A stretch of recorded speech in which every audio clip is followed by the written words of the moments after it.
There's no doubt that places have a huge impact on people's happiness, well-being, and their health. Yet when it comes to making of the environments, the built environments that are habitats, the really fundamental question of how those places are going to affect the people who spend time in them, how it's going to impact their lives, these really crucial questions are rarely, if ever, asked. What could our cities, neighbourhoods, homes, workplaces and community spaces be like if they were created based on people's emotional, psychological and social needs? Could we shift to a whole new way of thinking about our surroundings based on really understanding how they affect our innermost human workings?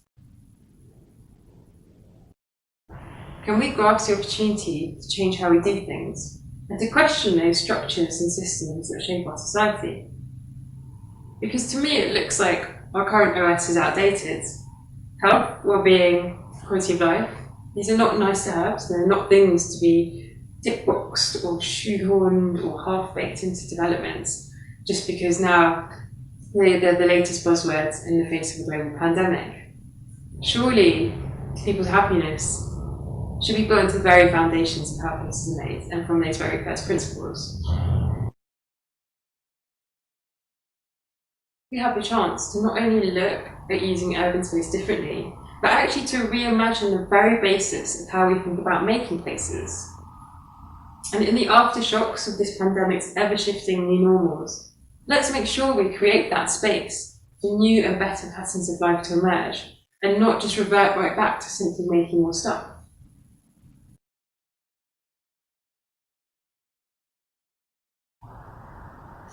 '21st century patterns of life have left us more and more fragmented, more disconnected from ourselves and sometimes from the things that make us truly happy, disconnected from each other and from the communities that were once the fabric of society. We're disconnected from our environments and from our role as part of a natural ecosystem which requires balance and care. Before we were citizens, but now we're just consumers. The default is I rather than we.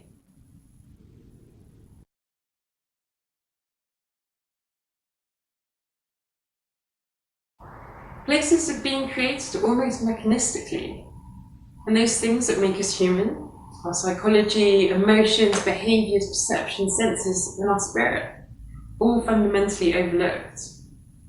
This neglect of our human nature gets built into perpetuity, onwards and upwards, over and over again.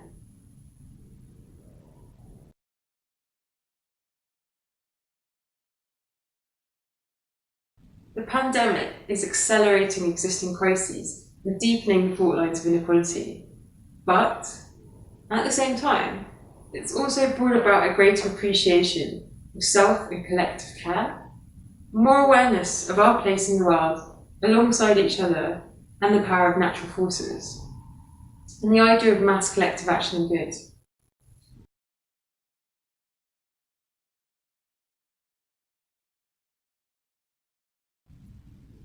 There is a window now to reconsider how places are being made so that they could better address the pressing issues of today and tomorrow. But applying conventional thinking to really complex problems is not going to get us different results. So this is a call to transition to a whole new operating system. We need to turn our thinking inside out.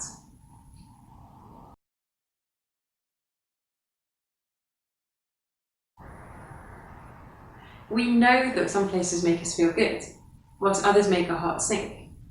But studies such as the government's Marmot review really drive home how critical our surroundings can be. People living in the poorest neighbourhoods in England will on average die 7 years earlier than people living in the richest neighbourhoods. Because the more extensive the housing deprivation, the more damaging the effects on people's quality of life, health, and in fact life chances. Our environments are part of the social determinants of health. In short, these are all the non-medical factors that shape health outcomes. And when people are in a position of disadvantage, they all compound across many factors. For example, poor quality housing For children, it will affect their ability to concentrate in school, and this can impact their mental health, and then eventually affecting their job prospects, leading eventually as adults to increased stress and physical and mental health problems. It's a big cycle, each hardship increasing the others, making people worse and worse off. Another example of why we should be shifting to urban empathy is loneliness, which right now is a really pivotal mental health issue. The format of our homes and neighbourhoods have the power to either enable or disable interaction and sociability. And these are really fundamental human needs, particularly when it's known that emotional isolation is a higher risk factor for mortality as smoking. And the way that our places are designed can actively build connectedness, but only if we prioritise this in the way that we make homes and neighbourhoods. It requires a shift in approach.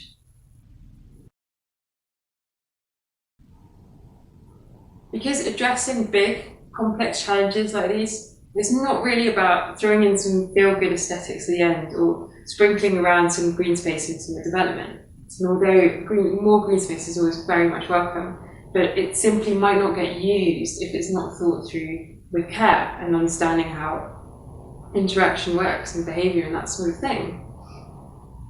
And as human beings, we need much more than functional shelters or superficial decoration to feel good with a meaningful quality of life. Whether it's making everyday moments at home a little bit more joyful, or enabling people to connect and be part of a community, creating work environments, wherever that might be in the future, that both energise us and allow us to focus for productivity. Public space projects that create common identity amongst diverse people, or interventions that can really empower a neighbourhood.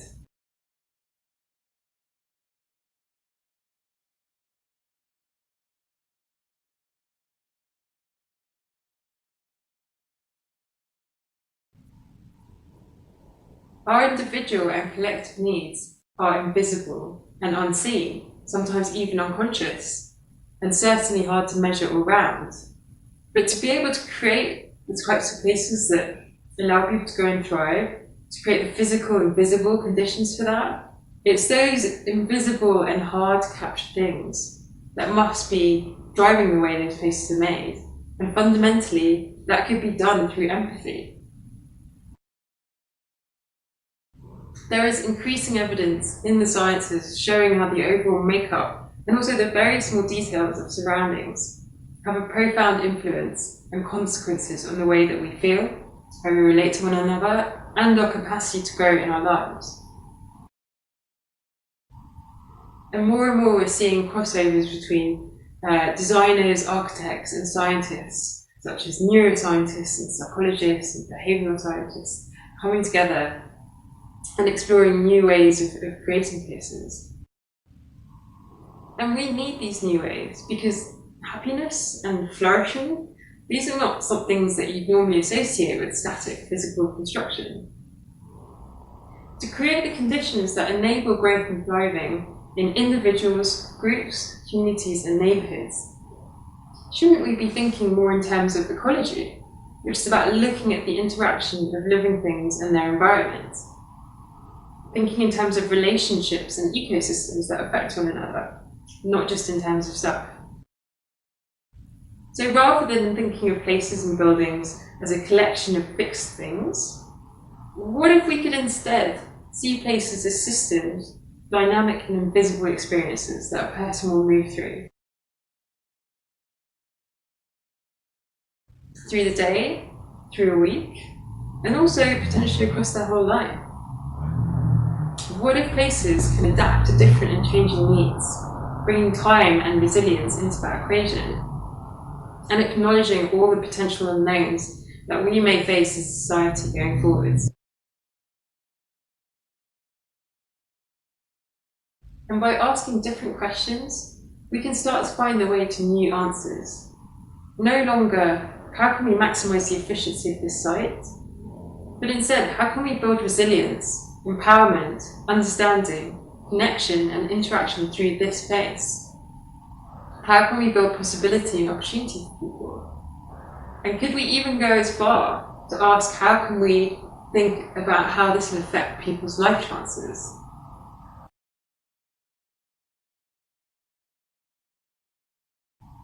So at this strange time, why don't we get a little bit closer to things that make us human? Lean into the intricacy and messiness and open ourselves up to complexity. Because alongside the health crisis, we will need emotional healing at a scale and in ways that we've never seen before. Could the idea of urban empathy help guide us towards a new operating system that can look at how places better connect us to ourselves, to those around us, and to our environment and nature? Could turning our thinking inside out be a way towards unlocking new solutions to the complex problems of our time? And perhaps a little bit more empathy could be one of the ways that we need to help reconnect us to the fundamentals of what it means to be human.